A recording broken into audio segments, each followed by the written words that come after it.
लगातार बैठे रहने के कारण या ऑफिस वर्क के कारण पेट की समस्या आम है। इसकी वजह से आपका वजन बढ़ा हुआ मालूम होने लगता है। कमर के चारों ओर चर्बी भी बड़ी दिखाई देने लगती है। ऐसी स्थिति में आपके मन में यह सवाल उठ सकता है कि ऐसी कौन सी एक्सरसाइज या योगासन या यौगिक क्रिया की जाए जिसे करना बहुत आसान हो और न ही जिसमें ज़्यादा समय लगता हो। आपके इस सवाल का जवाब है आकाशी कपालभाति। आज हम आपको आकाशी कपालभाति प्राणायाम करने की विधि, उसके लाभ व उसे करने में बरती जाने वाली सावधानियों के बारे में विस्तृत रूप से बताने जा रहे हैं। आकाशी कपालभाति प्राणायाम करने के लिए किसी भी आसन में व्यवस्थित हो जाइए। हम आपको यहाँ पर पद्मासन लगाकर बताने जा रहे हैं। कमर सीधी रखें। अब श्वास छोड़ते हुए सर को इस तरह से पीछे की ओर धीमी गति से ले जाएं और सर जहाँ जाकर अटक जाए वहीं रुक जाएं। आंखें बंद या खुली दोनों ही रख सकते हैं। अब इस स्थिति में कपालभाति प्राणायाम प्रारंभ करें। कपालभाति करने के लिए श्वास धीमी गति से लें और जब उसे छोड़ें तो तेजी के साथ छोड़ें। जब श्वास छोड़ें तब नाभि को अंदर की ओर धक्का मारें, ऐसे जैसे नाभि को आप मेरुदंड से स्पर्श कराने की कोशिश कर रहे हों। 10 से 15 बार तक इस प्रकार कपालभाति प्रक्रिया करें। 10 से 15 बार करने को एक चक्र माने। केवल इस प्राणायाम का अभ्यास कर रहे हैं तो इसे 3 चक्र तक करें। अन्य प्राणायाम के साथ इसे 1 चक्र करना पर्याप्त होगा। जिन लोगों को ध्यान लगाना आता है वे विशुद्धि चक्र पर अपना ध्यान लगाएं और जिन्हें ध्यान लगाना नहीं आता वे कंठ पर या आती जाती श्वसन पर अपने ध्यान को व्यवस्थित करें। आकाशी कपालभाति करने के लिए किसी भी आसन में व्यवस्थित हुआ जा सकता है, फिर वह सिद्धासन, पद्मासन, अर्ध पद्मासन, वज्रासन, स्वस्तिकासन या फिर सुखासन ही क्यों ना हो। शारीरिक रूप से असक्षम लोग जो सुखासन पर न बैठ पाएं वे कुर्सी पर इस तरह कमर सीधी रखते हुए भी इस प्राणायाम का अभ्यास कर सकते हैं। हस्त मुद्रा, ध्यान मुद्रा या ज्ञान मुद्रा पर रहे, इसका विशेष ध्यान दें। आकाशी कपालभाति प्राणायाम के अभ्यास से अभ्यासी सहनशील बनता जाता है तथा मानसिक रूप से भी शक्तिशाली बनता है। इस प्राणायाम के अभ्यास से थायराइड व स्वर ग्रंथि के कई दोषों को दूर करने में सहायता मिलती है। मस्तिष्क प्रखर व याददाश्त तेज होती है। मस्तिष्क के सामने के हिस्से की शुद्धि होती है। विचारों तथा दृश्यों का आना बंद हो जाता है। इससे मन को आराम मिलता है।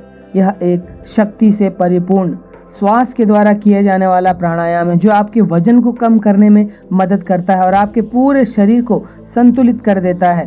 पेट की मांसपेशियों को सक्रिय करता है जो कि मधुमेह के रोगियों के लिए अत्यंत लाभदायक है।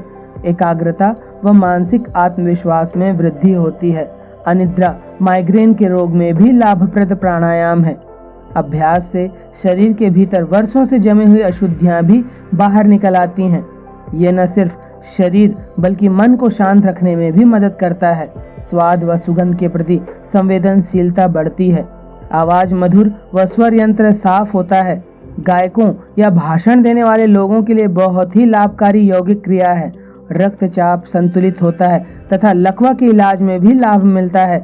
शरीर की सभी नाड़ियां व चक्र शुद्ध होते हैं तथा शरीर में प्राण शक्ति बढ़ती है। सर्दी खांसी से साधक दूर ही रहता है। अभ्यासी शुद्ध चरित्र वाला तथा संकल्पवान बनता है। निर्णय क्षमता का विकास होता है। चेहरे की कांति व सौंदर्य में वृद्धि होती है। माथे में गजब की चमक आती है। ऊपरी रीढ़ की हड्डी लचीली व स्वस्थ बनती है। नेत्र व कर्ण रोग में भी लाभ मिलता है। आकाश, जिसका अर्थ आसमान से है। कपालभाति संस्कृत भाषा का शब्द है। कपालभाति शब्द 2 शब्दों से मिलकर बना है। पहले शब्द कपाल का अर्थ सिर की हड्डी या माथे से है, जबकि दूसरे शब्द भाति का अर्थ चमकने से है, जबकि तीसरे शब्द प्राणायाम का अर्थ श्वास लेने और छोड़ने की विशेष विधि से है। चूंकि इस प्राणायाम में आकाश की ओर मुख रखकर कपालभाति प्राणायाम किया जाता है, इसलिए इसे आकाशी कपालभाति प्राणायाम कहते हैं। किसी भी तंदुरुस्त व्यक्ति को उसके चमकते हुए माथे अर्थात चमकते हुए मस्तिष्क या सिर से पहचाना जा सकता है। कपालभाति प्राणायाम की उचित व्याख्या है चमकने वाला मस्तक। मस्तक पर तेज या चमक प्राप्त करना तभी संभव है जब आप हर प्रकार से शुद्ध हो सकते हैं। अतः प्रतिदिन इसका अभ्यास आपके माथे को चमकदार बनता है।